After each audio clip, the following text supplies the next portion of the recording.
शाम का वक्त था। आसमान पर बादल छाए हुए थे, जैसे वो भी किसी फैसले का इंतजार कर रहे हों।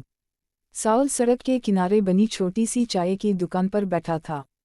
कप में चाय ठंडी हो चुकी थी, मगर उसके दिल की बेचैनी कम ना हुई।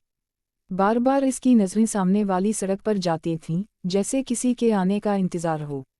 अचानक कदमों की आहट सुनाई दी। पिया, सफ़ेद दोपट्टा, आंखों में खौफ और हिम्मत दोनों। साउल ने सर उठाया, मगर फौरन नज़रें झुका लीं। पिया, धीमी आवाज़ में। साउल, मुझे तुमसे बात करनी है। साउल ने कोई जवाब ना दिया।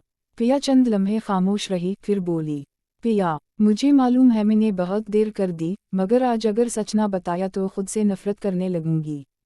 साउल ने गहरी सांस ली। साउल, सच सच तो ये है पिया कि तुमने मुझे छोड़ दिया था, बगैर वजह बताए। पिया की आंखों से आंसू बहने लगे। पिया, मैंने तुम्हें छोड़ा नहीं था साउल, मुझे मजबूर किया गया था। ये सुनकर साउल चौंक गया। साउल, किया मतलब? पिया ने लरजते हाथों से अपना दोपट्टा दुरुस्त किया। पिया, मेरे अब्बू की नौकरी और अम्मी की बीमारी, मुझे कहा गया अगर मैं तुमसे रिश्ता ख़त्म ना करूं तो सब कुछ बर्बाद हो जाएगा।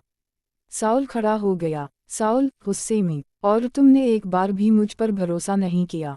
पिया, रोते हुए, मैंने हर रात तुम्हारा नाम लेकर रोकर दुआ की थी, मगर हिम्मत नहीं हुई तुम्हें सब बताने की। खामोशी छा गई, सिर्फ हुआ की आवाज़ थी। साउल की आंखों में आंसू आ गए। साउल, मैं समझता रहा तुम खुश हो, और मैं यूं टूटता रहा। पिया ने एक कदम आगे बढ़ाया। पिया, आज भी मैं खुश नहीं हूँ। मेरी मंगनी एक समझौता है, मोहब्बत नहीं। साउल ने पीछे हटते हुए कहा। साउल, देर हो चुकी है पिया।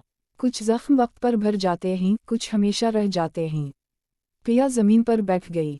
पिया, अगर तुम मेरा हाथ छोड़ दोगे तो मैं वाकई हार जाऊंगी। ये सुनकर साउल का दिल पसीज गया। वो आहिस्ता आहिस्ता उसके करीब आया। साउल, नरम आवाज़ में, मैंने तुमसे मोहब्बत की है पिया, और मोहब्बत में फ़ैसले जल्दी नहीं किए जाते। वो अपना हाथ पिया की तरफ बढ़ाता है, मगर फ़ौरन रोक लेता है। साउल, मुझे वक्त दो, सच को दिल में उतरने दो। पिया ने आंखों में उम्मीद के आंसू लिए सर हिला दिया। उसी लम्हे साउल का फ़ोन बजता है। स्क्रीन पर वही नाम होता है जिसने कभी दोनों की ज़िंदगी बदल दी थी। साउल फ़ोन देखता है, पिया को, और कॉल काट देता है। साउल, अगली बार जब मिलेंगे पिया, तो या तो सब ख़त्म होगा, या एक नई शुरुआत होगी। पिया खड़ी होती है। पिया, मैं इंतज़ार करूँगी, क्योंकि अब भी तुम ही मेरी आखिरी उम्मीद हो। पिया वहाँ से चली जाती है। साउल आसमान की तरफ देखता है। बादल आहिस्ता आहिस्ता हटने लगते हैं।